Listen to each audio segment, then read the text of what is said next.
শবে বরাত এমন এক রাত যখন মানুষের জীবন সম্পর্কে অত্যন্ত গুরুত্বপূর্ণ ও বিশেষ সিদ্ধান্তসমূহ গ্রহণ করা হয়। কি মৃত্যুবরণ করবে আর কি বেঁচে থাকবে। আপনি হয়তো সহজ জীবন পাবেন অথবা কঠিন পরীক্ষার সম্মুখীন হবেন। আপনার রিজিক বা জীবিকা হয় বৃদ্ধি পাবে নতুবা সংকুচিত হয়ে আসবে। কে দারিদ্র্য থেকে সম্পদশালীতে পরিণত হবে, কার জীবন কষ্টে ভরে যাবে, আর কার নাম মৃত্যুর তালিকায় যুক্ত হবে। তাহলে এই রাত কি আপনার জন্য শুধুই একটি সাধারণ রাত হয়ে থাকবে? প্রিয় বন্ধুরা, আজকের এই ভিডিওতে আমরা আপনাদের বলবো আসলে শবে বরাতের প্রকৃত ইতিহাস কি, এই রাতে নামগুলো কিভাবে পরিবর্তন হয়, মানুষের ব্যাপারে কি কি বিশেষ সিদ্ধান্ত নেওয়া হয়, আর যদি আল্লাহ না করুন আমাদের নাম মৃতদের তালিকায় ইতিমধ্যেই লিপিবদ্ধ হয়ে থাকে, তাহলে আমাদের কি করা উচিত। এই রাতে কতজন এবং কোন ধরনের মানুষদের ক্ষমা লাভ হয়, আর কারা সেই দুর্ভাগা যাদের ক্ষমা মঞ্জুর হয় না। আর আমাদের প্রিয় নবী মুহাম্মদ সাল্লাল্লাহু আলাইহি ওয়াসাল্লাম এই রাত কি করতে উপদেশ দিয়েছেন এবং মুসলমানদের কিভাবে নিজেদের প্রয়োজন অনুযায়ী শবে বরাত কাটানো উচিত, সব প্রশ্নের উত্তর এই ভিডিওতে। চলুন শুরু করা যাক। ইসলামিক বর্ষের অষ্টম মাস শাবানের 15 তারিখের রাতটি হল শবে বরাত। এই রাতটি শুরু হয় 14 শাবান দিবাগত রাতে এবং স্থায়ী থাকে 15 শাবানের সুবহে সাদিক পর্যন্ত। এটা সেই মহিমান্বিত রাত যার ব্যাপারে আমাদের প্রিয় নবী মুহাম্মদ সাল্লাল্লাহু আলাইহি ওয়াসাল্লাম পুরো উম্মতকে সতর্ক করে গেছেন। রমজানের আগে এটি সর্বশেষ বড় রজনী। সব অর্থ রাত আর বরাত অর্থ মুক্তি বা নাজাত। এই রাতে মুসলমানরা তাদের গুনাহের জন্য তওবা করে এবং আল্লাহর দরবারে ক্ষমা প্রার্থনা করে। যখন মানুষ পাপ কাজ ছেড়ে দেওয়ার দৃঢ় প্রতিশ্রুতি দেয়, তখন আল্লাহ তাআলা তার অফুরন্ত রহমতে অগণিত মুসলমানকে জাহান্নামের আগুন থেকে মুক্তি দান করেন। এজন্যেই এই রাতের নাম শবে বরাত। উম্মুল মুমিনিন হযরত আয়েশা সিদ্দিকা রাদিয়াল্লাহু আনহা বর্ণনা করেন, একদিন আমি দেখি আমার কক্ষে নবীজি সাল্লাল্লাহু আলাইহি ওয়াসাল্লাম নেই। তাকে খুঁজতে বের হয়ে আমি জান্নাতুল বাকি গোরস্থানে পৌঁছালাম। সেখানে দৃশ্যটি ছিল অস্বাভাবিক। আমি দেখলাম নবীজি গোরস্থানে মাথা নিচু করে 2 হাত উঠিয়ে ঠোঁট নড়াতে নড়াতে দোয়া করছেন, আর তার হৃদয় উম্মতের জন্য ব্যাকুল হয়ে আছে। সেখানে শায়িত ছিলেন একসময় আমাদের মতোই জীবিত মানুষ। তারা হাসতেন, কথা বলতেন, দুনিয়ার কাজে ব্যস্ত থাকতেন, কিন্তু এখন তারা নীরবে তাদের কবরে শুয়ে আছেন। নবীজি তার উম্মতের জন্য দোয়া করছিলেন।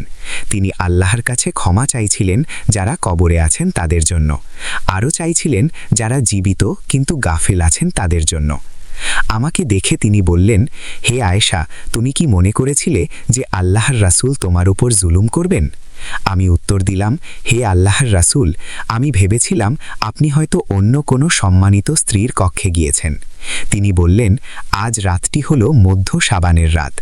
শাবানের 15 তারিখের এই বিশেষ রাতটির নাম শবে বরাত। এই রাতে আল্লাহ তাআলা অগণিত মানুষকে ক্ষমা করে দেন। আমি চাই আমার উম্মত মৃত্যুকে স্মরণ করুক, কবরের অবস্থাকে মনে করুক এবং আল্লাহর দিকে ফিরে আসুক। এই রাতে আল্লাহ তাআলা পৃথিবীর নিকটতম আসমানে অবতীর্ণ হন এবং বনু কালব গোত্রের ভেড়ার সংখ্যার চেয়েও বেশি মানুষকে জাহান্নামের আগুন থেকে মুক্তিদান করেন।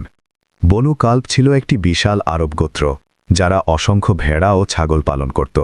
তাদের পশুর সংখ্যা ছিল লক্ষ লক্ষ, অর্থাৎ এত বিপুল সংখ্যক গুনাহগারকেও এই রাতে মুক্তি দেয়া হয়, যা গণনা করাও কঠিন।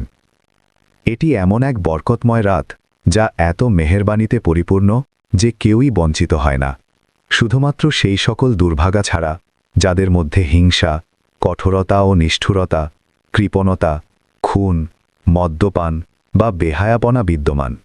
তাদেরকে এই বরকতময় রাতের নেয়ামত থেকে দূরে রাখা হয়, নতুবা এটি আল্লাহর রহমতের এক সমুদ্রমালা। হযরত আতা বিন ইয়াসির রাদিয়াল্লাহু আনহু বলেন, লাইলাতুল কদরের পরে শাবান মাসের 15 তারিখের রাতই সর্বোত্তম ও সর্বাধিক ফজিলতপূর্ণ রাত।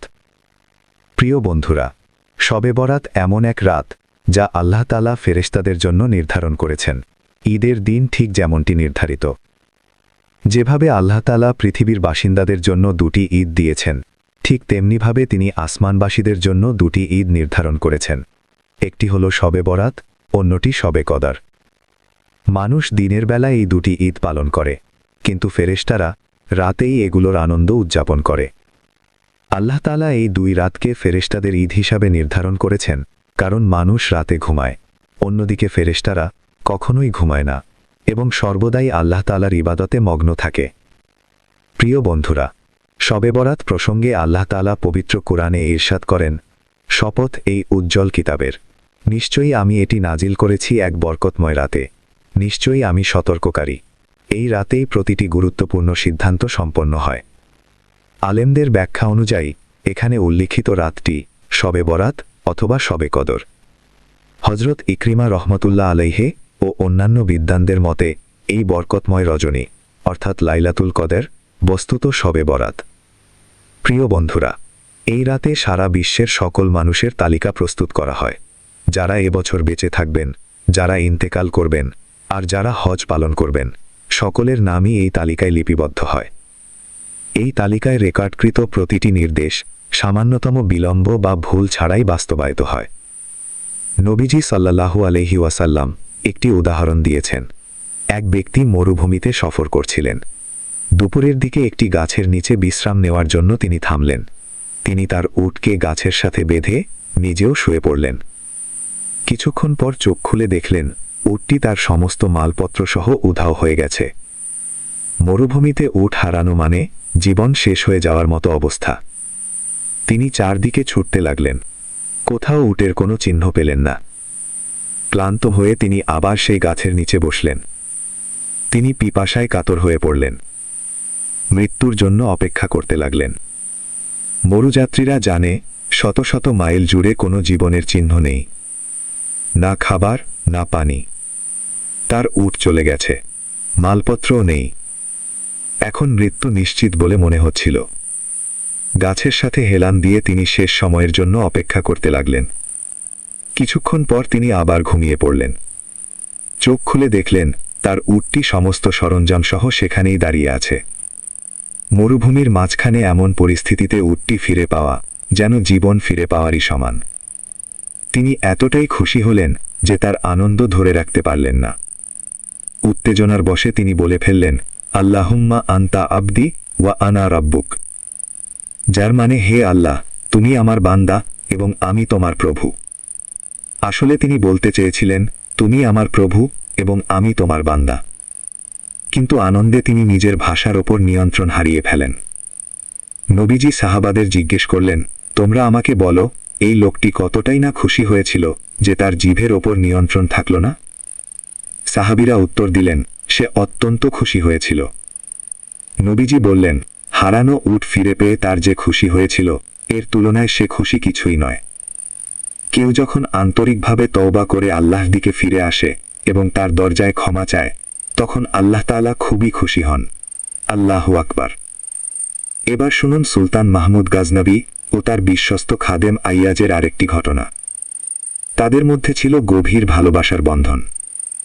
বাদশাহ আইয়াজকে খুব ভালোবাসতেন, কিন্তু অন্যান্য মন্ত্রীরা ঈর্ষা ও অসন্তুষ্টিতে ভুগতেন। তারা বলতো, এতে এমন কি বিশেষত্ব আছে যে বাদশাহ তাকে এত ভালোবাসেন? তাদের ঈর্ষার সীমা ছাড়িয়ে যায়। একদিন বাদশাহ সব মন্ত্রীকে দরবারে ডাকলেন। দরবারে একটি পুকুর ছিল। তিনি সেখানে এক মুষ্টি মুক্তা নিক্ষেপ করলেন এবং প্রত্যেক মন্ত্রীকে বললেন, এই মুক্তাগুলো বের করে আনো, কিন্তু তোমার কাপড়ও ভিজবে না, শরীরও ভিজবে না। সবাই বলল, এটা আবার কিভাবে সম্ভব? তখন আইয়াজ এলেন। বাদশাহ তাকেও একই আদেশ দিলেন। আইয়াজ তাৎক্ষণিকভাবে পুকুরে লাফ দিলেন, মুক্তাগুলো বের করে আনলেন।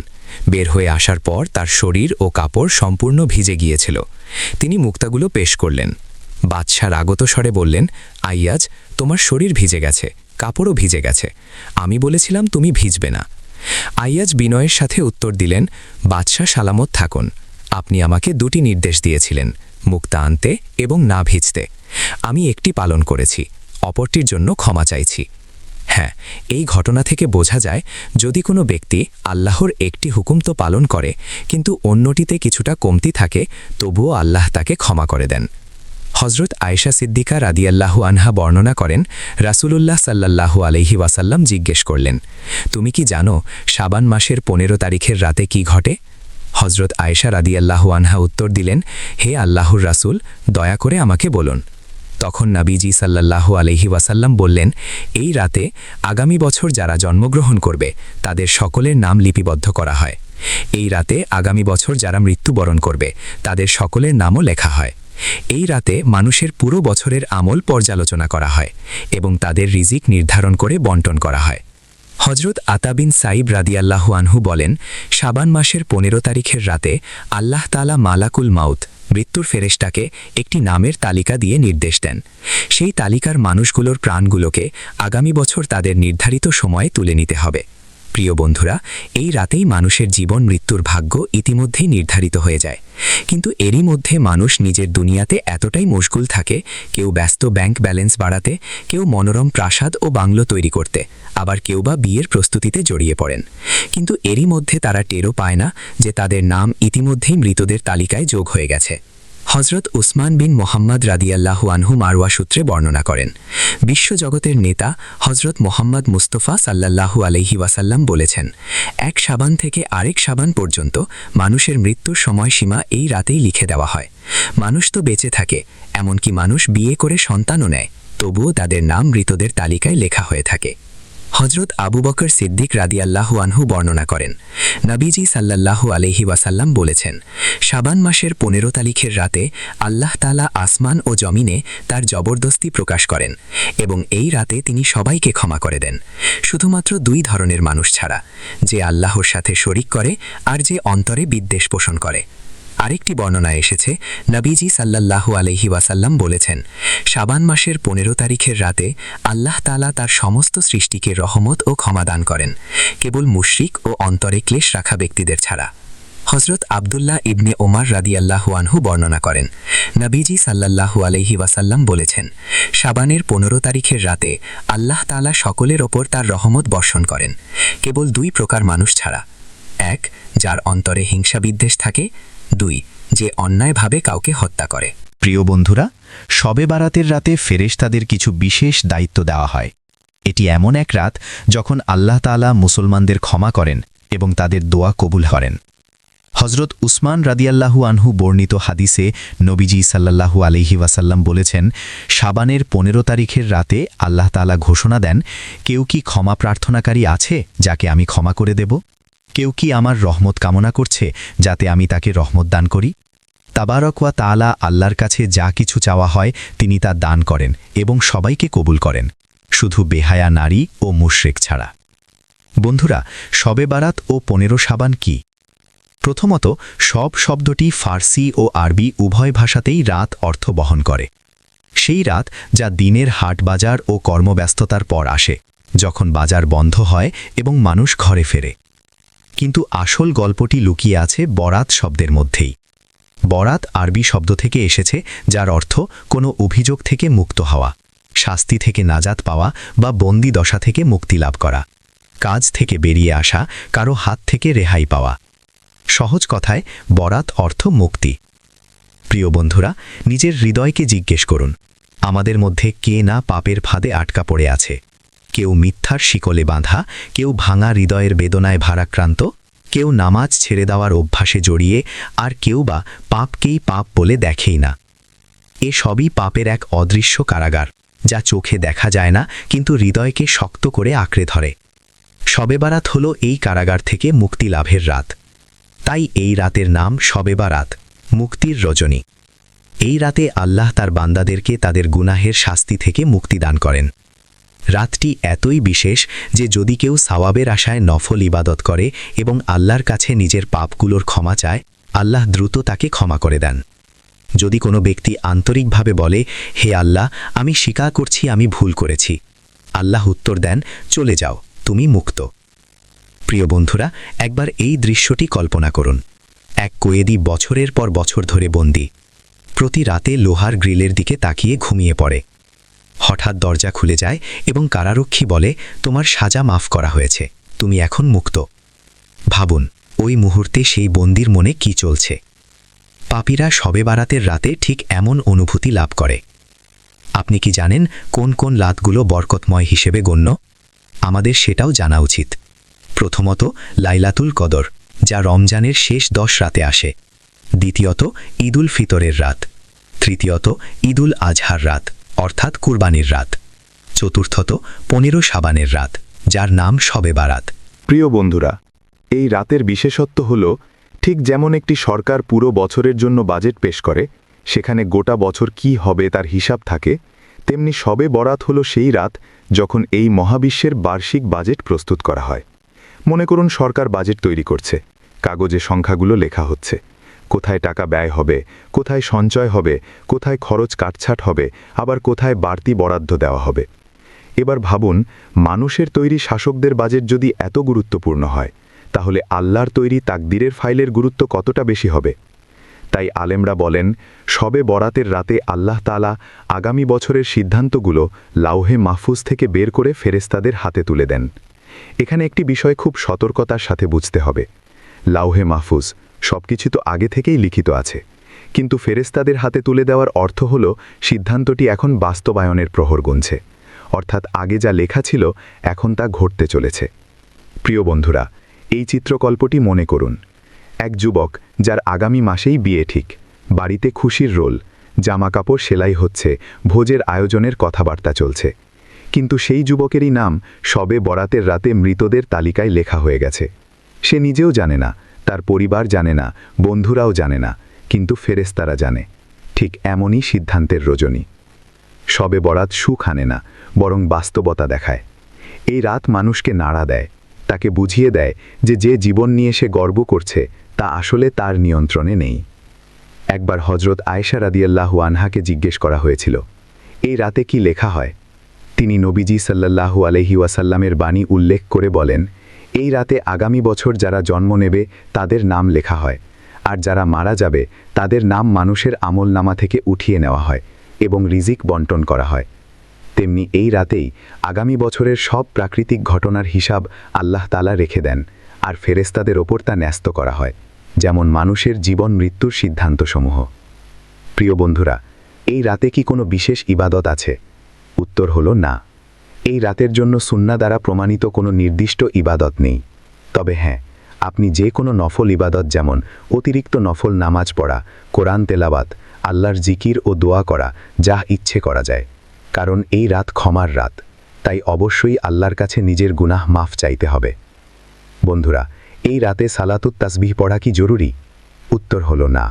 আমরা বলেছি এই রাতে ইবাদতের ক্ষেত্রে কিছু বিশেষ নেই, তবে হ্যাঁ, আপনি যে কোনো নফল ইবাদতই করতে পারেন। সালাতুত তাসবিহ একটি নফল নামাজ এবং অত্যন্ত সওয়াবের। আপনি এটি পড়তে পারেন, কারণ এর ফজিলত এত বেশি যে শুধু এই রাতে নয়, বছরে কয়েকবার পড়ারও সুপারিশ করা হয়েছে। প্রিয় বন্ধুরা, অনেকেই জিজ্ঞেস করেন সালাতুত তাসবিহ জামাতে পড়া হয় কিনা। উত্তর হলো না। নফল নামাজ জামাতে পড়া হয় না। আপনি ব্যক্তিগতভাবে এই রাতে নিজের মতো করেই পড়তে পারেন। মসজিদে পড়বেন নাকি ঘরে? আমাদের নবীজি সাল্লাল্লাহু আলাইহি ওয়াসাল্লাম বলেছেন, তোমাদের ঘরগুলোকে কবরস্থান বানিও না। অর্থাৎ ফরজ নামাজ ছাড়াও বাড়িকে নফল, সুন্নাত নামাজ ও আল্লাহর জিকিরের মাধ্যমে আলোকিত করো। যেহেতু এই রাতের ইবাদত নফল, তাই বরং ঘরেই পড়া উত্তম। কারণ নফল ইবাদতে মানুষ জমায়েত করা আদর্শ নয়। নিজে যতটুকু সম্ভব পড়বে। কবরস্থানে বা মসজিদে গিয়ে ইবাদত করতে হবে এমন নয়, ঘরেও করা যায়। আমার বিশ্বাস, আল্লাহর স্মরণ তো যে কোনো স্থানেই হতে পারে। কবরস্থানে যাওয়ার আসল উদ্দেশ্য হল কবরের খেয়াল রাখা, স্থানটিকে পরিষ্কার রাখা, কোনো অসম্মান যেন না হয় সেদিকে নজর দেওয়া, এবং সেখানে শায়িত মানুষদের জন্য দোয়া করা। এটাই মূল বিষয়। মানুষ যখন কবরের পাশে দাঁড়ায়, তার হৃদয়ে স্বাভাবিকভাবেই নরম হয়, তার অহংকার ভেঙে যায়, তার গাফিলতি কেটে যায়, এবং সে ভাবতে শুরু করে, এটাই তো আমারও গন্তব্য। আর যদি কেউ সত্যিই আল্লাহ থেকে দূরে সরে গিয়ে থাকে, কিন্তু আন্তরিকভাবে তার দিকে ফিরে আসে, তাহলে আল্লাহর খুশি ঠিক নবীজি সাল্লাল্লাহু আলাইহি ওয়াসাল্লামের দেওয়া সেই উদাহরণের মতো, মরুভূমিতে হারানো উট ফিরে পাওয়ার মতো আনন্দ। আপনি গিয়ে খুশির ভিড়ে নিজেকে হারিয়ে ফেলুন, নিজের কথাও ভুলে যান। তাই শবে বরাতের রাতে নবীজি সাল্লাল্লাহু আলাইহি ওয়াসাল্লামের কবর জিয়ারাত করার মাধ্যমে আমরা মৃত্যুকে স্মরণ করি, হৃদয়কে নরম করি, গুনাহের জন্য তওবা করি এবং আল্লাহর রহমতের দরজায় হাজির হই। কিন্তু ইবাদতকে শুধু কবরস্থানেই সীমাবদ্ধ করবেন না, বরং কবরস্থানকে সম্মান, দোয়া ও যত্নের যোগ্য স্থান হিসেবে দেখুন, কারণ এটিই আমাদের শেষ শবে বরাতও হতে পারে। আর মনে রাখবেন বন্ধুরা, এই রাতে এমন কিছু করবেন না যা আপনার আমলনামায় আরও পাপ যোগ করে এবং আল্লাহকে আপনার উপর অসন্তুষ্ট করে। মন খারাপ করবেন না, আর এমন কোনো সিদ্ধান্ত নেবেন না যা আপনার জন্য ভালো নয়। আল্লাহর জন্য এমন কিছু করবেন না যাতে আল্লাহ ও তার রাসূল সাল্লাল্লাহু আলাইহি ওয়াসাল্লাম অসন্তুষ্ট হন। আশা করি আজকের ভিডিওটি আপনাদের ভালো লেগেছে। এটি নিজের কাছে রাখবেন না, অবশ্যই বন্ধুদের সাথে শেয়ার করবেন এবং কমেন্ট বক্সে শবে বরাত লিখে জানাবেন। পরবর্তী ভিডিওতে দেখা হবে।